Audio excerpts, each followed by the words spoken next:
Last time on the culture. I hear, mid-'80s, grew up in the '90s, rougher times, a very different New York.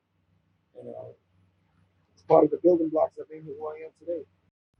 So you're gonna leave the force? Once I win the election, I'm gonna leave the force. Nice.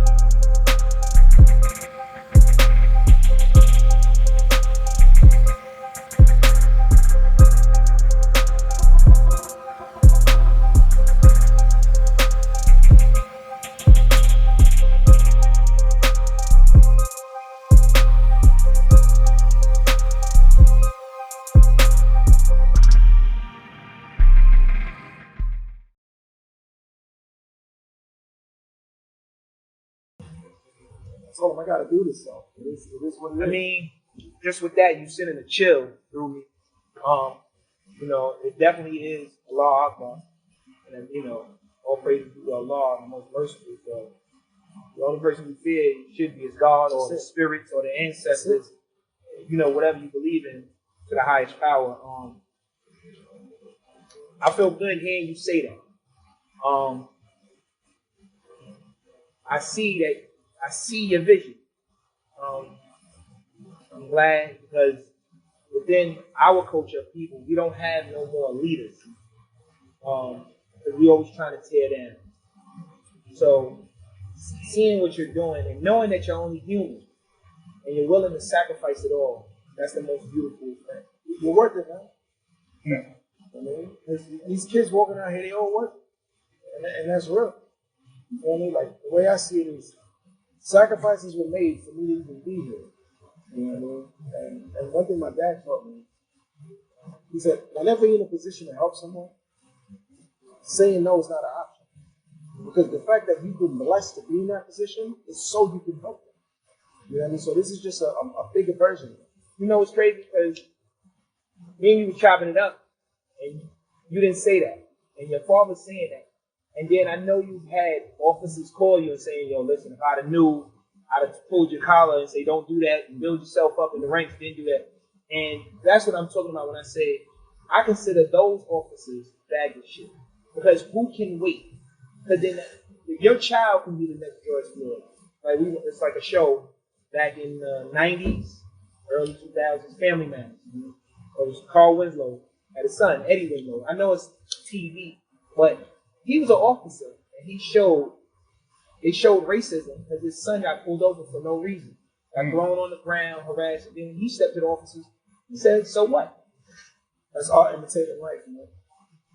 That definitely is our imitating life, and it's going to continue until we have more political figures that are real, honestly political figures, and not in there because they're in there with the corruption, taking the back door, the envelope. Well, one of the things I want to do, I want to provide a safe haven for whistleblowers. Because if more officers felt that they can land softly, we'll have a lot more people speak out. 3 years ago, all the officers that were always telling me, yo, I'm proud of you, thanks for speaking out, you speak to me. I said, yo, what's your shirt size? Are you off on this day? Can you meet me at the Brooklyn Bridge? I want to show support. Yes, I heard you made a big impact over there. And I was able to confirm about 150 cops. 88 of them showed up, including Frank Serpico, who you just mentioned. He's 70. 83 years old. And at the Brooklyn Bridge, me, Frank Serpico, and 88 cops behind us, we stood there to show that Conley has support. And I'll tell you, some of those officers, when they went back to the precinct, special units they were in, they got kicked out. You know what I mean? People, some of them got changed their choice. They started getting retaliation. And I felt guilty that I couldn't protect them. And some of them, they were pissed off. But others, they were like, yo, you apologize? He was like, yo, I'll forever be able to tell my son that I was there. Fuck all that other shit. But they knew they was getting into it. Yeah. No, I mean, some of them didn't take it. Some of them, they just thought they didn't take it serious. Nah. Some of them was naive and think they got protection because he's offering them to come in. Yeah, or they just didn't think a lot of backlash. They didn't think about it. But the thing is, that to me was a microcosm of the truth, which is a lot more officers don't necessarily agree. But when it's paying your bills, you know what I mean? I know. Yeah, that's I know. where the problem. No, I mean, no. I don't listen. I'm more so of keeping my my principles and morals than keeping the money. The money has no value. Principles and morals has more value than the dollar because if I stand on that, if you eat, I eat. What I want for myself, I want for you. You understand what I'm saying? So if I have something, why not share with my brother that has the common likeliness as me, the common goal? But like I said, you have a lot of people that don't focus or envision that it can come to their household. You're doing this for $1. Yeah, you paying your bills, but when it lands at your front door because of your daughter or your son or your niece and nephew, your loved one, what's the reaction now? That's why I go back into my saying, you're a bag of shit. I get it. I know you get it. I mean, and I say that's a lot of better words, but let's be real. Let's be honest. If you're going to continue this to happen, it's sooner or later it's going to come right to you. At times also, officers feel powerless. Nothing I can do about it. This is how it is. You know what I mean? And that, again, so a lot of officers were like, yo, hey, don't do it. You're crazy. You're smart. You passed the test. Just do what you got to do and get promoted. And when you're a sergeant, you're not going to have to deal with the quota. I said, I'm going to have to deal with it because they're going to expect me to tell officers to get the quota. Like, nah, I don't. It is what it is, man. I'm going to deal with this right now. It is what it is. I'm tired of this. I got to let the people know this is what's going on. Hopefully they'll take the information and do what they got to do with it, So we know in New York City, the budget is around $5 billion, right? 6 billion. Depends on which year you're talking about. It grows almost $1 billion every year. Right. Yes, Six. so which year? Right now it's about 6, right? When you look at this, right, I was reading about police brutality bonds. Did you ever hear about that? Where they actually get a certain budget for each police precinct, but due to the police brutality, they outrun the budget, and these banks pay for that. So they actually pay for the brutality of a lot of colored people, Basically, and they get rich. Yeah, well, in New York, we don't have that system. But I can see other smaller. Chicago had it. Yeah. Well, Chicago got a decent academy also. That's a little shocking. It's comparable to New York. Yeah, but New York has 36,000 now. You know what I mean? But it has the money for it. New York, LA. Yeah. Well, Chicago's number 2, LA's 3. Yeah. In terms of the amount of offices. That doesn't exist in New York, but that's very interesting. That's crazy. You're paying for your own oppression. You know what I mean? Yeah. Let me ask this. Talk to me about some numbers, like how much crime is going on? How much do you see and don't see? Because we look at movies all days and shows. I'm sure cops is not telling us the real thing. What do you actually subjugate yourself to out here as a police officer?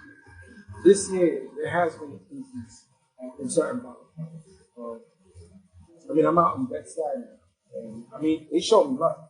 At first, it took a while, but once they look, they see how I function. So they're like, all right, this dude is different. Like, I go do pull-ups. Which precinct? Like Tompkins or Ralph? Ralph. Okay. Yeah. So, but, I'm watching the numbers. I'm watching what's happening with the shootings. Things are rough right now, man. You know what I mean? Things are rough right now. There's like this. So it's not all fluff. No. I wish I could say it was. It's not, man. It's not. And do they offer lieutenants and police officers? Do they offer them help dealing with this trauma? That's something that they're trying to usher in now. Really? Because last year we had 16 officers commit suicide. I think 10 active. That's unheard of. And it is a lot. I see a lot like that. That 1-year-old baby that was killed on Monroe. Yeah, in Madison. Yeah, I was in charge of that funeral, man. And before it opened up to the community, I went into the funeral home. And I've never seen a casket so small, man. He killed me. I actually saw the footage, the surveillance footage, the camera. Mm-hmm. He was just shooting, running, just so reckless. You right though. I went to a baby funeral. It's unbelievable. It hits you like that. It's like a doll. And then, I've seen some things, man. I see somebody kill someone, want the body to definitely burn it, but he underestimated how hot the fire had to be, so it was partially burned. And not to laugh, but it's like he's not laughing at that. I'm not laughing at that, but you damn fool. It's like, you damn fool. That's how we got him, because the smoke, we did it in the basement of the building. The smoke engulfed the building. And then a woman, so then he ran and opened up the roof to let the smoke out. And one of the tenants was like, what's going on? It's the super of the building. He was burning it in the incinerator? Yeah. That's how he had access. He was the super. Wow. Yeah. Right.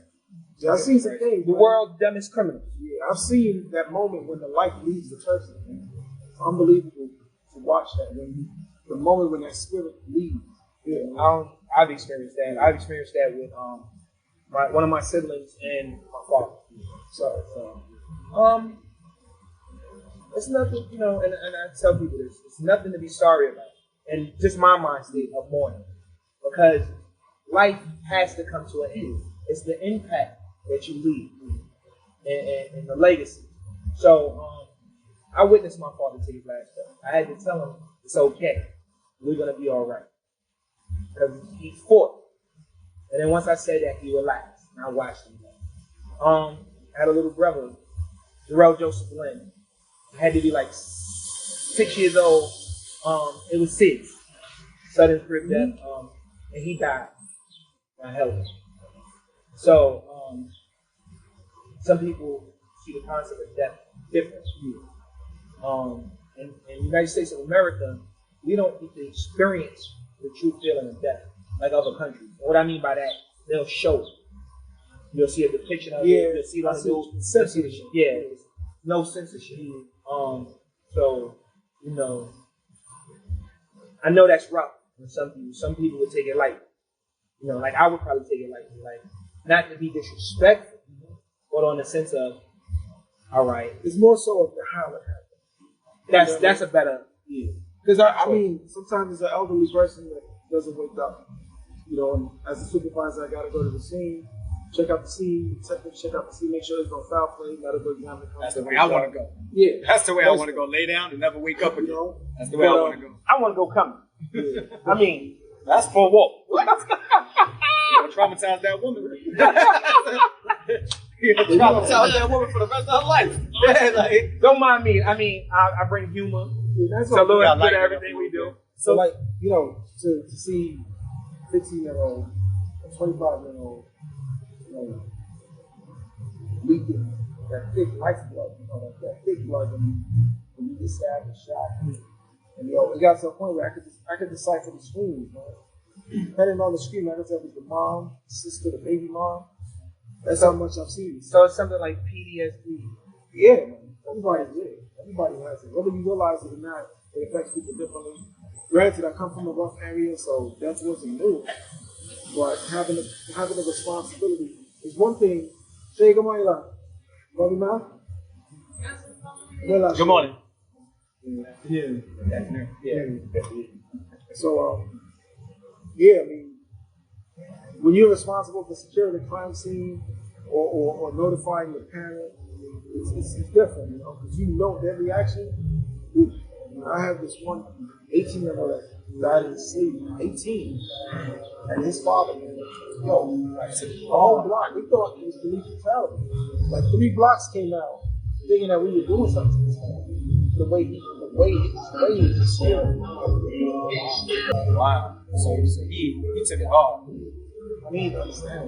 Because you always hear the stereotypes is the blue uniform cops never come when something happens. They always come after the fact. How much of that is true? It's not always. So I wouldn't say it's true. There's times you turn the corner, something's going on. And there's times when you gotta wait for the 911 call. Depends on how many officers. So, that I've seen, I was in a notorious projects in New York City, and some shooting shot out, and the officer ran. I mean that goes down. That's too. Natural. I mean, yeah. And it was 2 of them. You got this, and he got this. I mean, Bobby would try to run. That happens too. You know what I mean? But, no, I mean he ran. Like everybody else was running, and I ain't gonna lie to you. I turned around and was like, "Hold on, you cop? Why are you running?" One of the shows I watched is The First 48, and you always see the homicide detective show up after the fact. A lot of the cops always show up after. Well, homicide is all detectives show up after. No, the homicide ones. But is it the lack of community effort between the cops and the community. That's part of it. That's probably they always come there a lot after the incidents. Yeah, but again, Or do they really care? sometimes they don't. A lot of times they don't. But it's not even just that. It's like right now, there's no cop on this block. If something was to go down across the Now, street, I did not see one, and we've been out here for at least an hour and a half. And it's a precinct around the corner. yeah, they coming. They coming? Yeah. You know the time. It's I know they come. Right now, they're not here. But if something was to go down right now, I mean, they're rolling around somewhere. You can't be everywhere. No, you can't be everywhere. But we did not see that one patrol, and it's a precinct around the corner. So let's deal with the stereotypes. How much is non-snitching an effect on police doing their job and actually policing these communities? You talking about the communities? The community? Yeah, the community's got the no snitching rule. Well, it's a section of the community that have the no snitching. I mean, Well, it's not the community. If you're a law-abiding citizen, it's not snitching, it's telling. And it's But okay nowadays- to tell because they're law-abiding citizens nowadays- and they're civilians. Here we go. You're right. Oh. You're right. You're right. Okay. But what I'm saying is this, right? With the no snitching thing, the civilians also been getting a lot of the backlash too, even though being regular civilians. listen, all I can say to that is informants have always existed and they'll always exist. Moving on. Okay, good answer. Yeah. So I was like, is it a deterrent to our community? Does it help our community? If it don't help it at all? Well, I know I did studies, and I know it's a very big deterrent in New Orleans because they don't tell, so they can catch a murder, sit up for 6 months, and come home. Because once they don't have the witnesses or the gun or whatever the procedures I are, mean, let's be honest. You gotta be men about it. That's real. It hurts. It hurts. It hurts. Somebody life snuffed out. It hurts, especially crossfires and. Well, that specific rule. Well, I mean, you don't want anybody to get killed, but majority of people, in some way, they're involved in a lifestyle Yes. where it goes to happen. I like that. You see the honesty of saying that. That's why I said a civilian that's getting up, going to work. They say that's telling. That's not snitching because they're not involved. They just want to go home, go to work, deal with their kids, keep it moving. Now, But to go deep, to go a little deeper though, like I want it to a point where we're not even like that lifestyle that leads to that. It doesn't even lead to really is a minimum. You know what I mean? That's what we got to get to that point. You really think the ops is that cat that looks like you down the block? You think that's the ops? nah. You don't know what the ops are. You don't know but what think the that's ops what the, you know what I mean? That's real. Yeah, that's right. That's real. That's somebody inside. Like, that's what I'm saying. Like, Say that again. There's nothing here. You think the ops is your own reflection. So, elaborate a little more on that because you saying something, and we don't want to take it too loosely. I get it now. Listen, Let's get to the point. There's an entire system right, that creates inequality, and in some way or another, for the most part, that's what we're responding to. That's the abnormalities that get produced from that inequality is what causes what they call internalized depression that makes you see your neighbor as your enemy when y'all all struggling. You know what I mean? So the real objective is to change that system. But we don't even know there's a system going on. All we know is Actually, when we tend to be awakened, or how they say become awoke, we see it. Like prime example, I was talking to an elderly Caucasian, and he was telling me his background. His dad is Irish, his Scottish, his mom's Italian, and in the midst of the conversation, good man, he said, your people are so kind. Why do they treat y'all like that?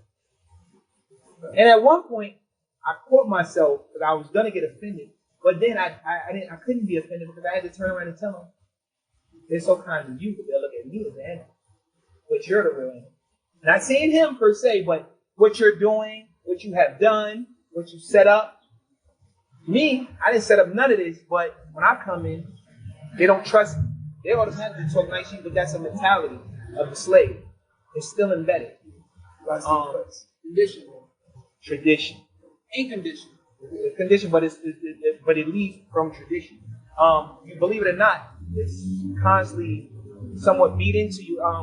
We're already put into the system, even as kids. You know, when you go to school, the way you walk, even when you stand at attention or at ease, when you're talking to somebody that you feel has superiority, you put your hands behind your back. And it's just a natural thing. It's somewhat in your mind. If you notice when you speak, and just watch how you speak to children. Let's elaborate on that. How should I conduct myself with the police officer? I think it's the main question that a lot of people want to hear. You're a young black man on the block. You feel like you're getting harassed by the police. Go to the precinct, complain, falls on deaf ears. Is there another outlet? Is there another source that we could go to? How do we approach these things now today in 2020? Honestly, man, you put the pressure on the mayor, you get the Top guy. Yeah. Top guy. You got to put the pressure on the mayor.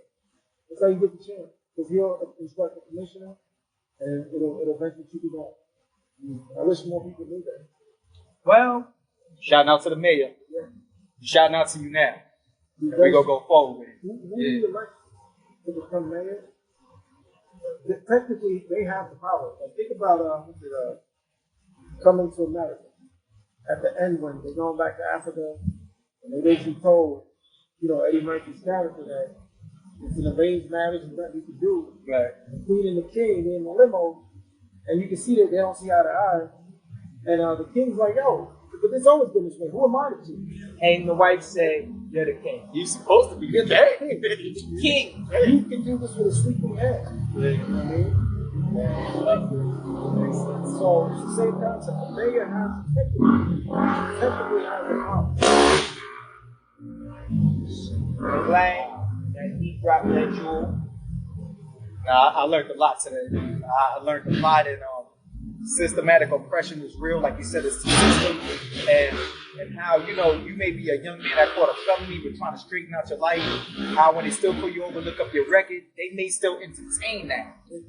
They stay milk because they got to make quotas and stuff. It's Well, let me interject on that because you can be arrested and charges can be dropped, and they'll still look at that as a record. That is what they call your MO. Okay? So, and a lot of young men of color or young women of color, let's not exclude them as well. It's a lot done. Learn about expunging your record. Learn about it. Please, that's important. It's going to cost you a few dollars. Everything costs you a few dollars in the system. It's somewhat how they call it fraternity. Let's get this money in communal and economic. You need to learn these things. But expunge your record. That's the first thing you should do when you come home. Try to do that. Take care of that and get your second chance at life. But in all actuality, you being in the uniform, do you believe that we ever had a chance? You know the system. You're fighting against the system. As is right now, no. But do I believe the right adjustments, the right changes can come? Yeah, I do. And I don't know if I would have believed that if I wasn't in it. Because I would have been cynical like most people. Like, it's always been this way. This is how it was designed. But when you're in, there's certain things that you see. And this is part of the reason why I'm going to try to keep pushing this time for City Hall. You know what I mean? City Council breaks up into different committees, and the public safety chairperson deals directly with the department. And that's my objective, to get that position. If I wasn't in the job with that inside eye, I probably would have done right now. And whoever believes that's about them. But with what I've witnessed in the last 12 years, it can be done. It's not easy. You need all the pieces to align. You need the right people. There's a lot of things, like the perfect storm has to come, but it can be done. I mean, you can never think about it, man. Like being Haitian, like to defeat Napoleon's army, like that was supposed to be impossible. You know what I mean? And just to get this clear, because there's a lot of misnomers about Haitians. I'm American, and I know the history of Haitians. Don't be that ignorant. You know what I'm saying? There was a time where Florida called on Haiti for Haitians to come over there to support them back in our time because they fought the French to a stalemate. So please don't be oblivious to this history. They was one of the first liberated people of their time. So that's very important. So maybe this is where his brother get his strength, but I knew he changed my perception on police. I know that. If he didn't change yours, I ain't sure yet. He changed mine. He humanized them, and they are us. in one sense, and it's good to hear from a person that is directly knew Kurt, that's directly in his community of which he was born. So I always say when I was younger, I used to always see the sanitation man live on my block, the police officer live on my block, the military man, he walked down the block with change in his pocket. I'm almost 40. You know what I'm saying? So I used to see that until they started moving like Al said. You know what I'm saying? But we got them coming back now. So. And what we also need to say is that when the going got tough, we didn't run. Still here, still in Flatbush.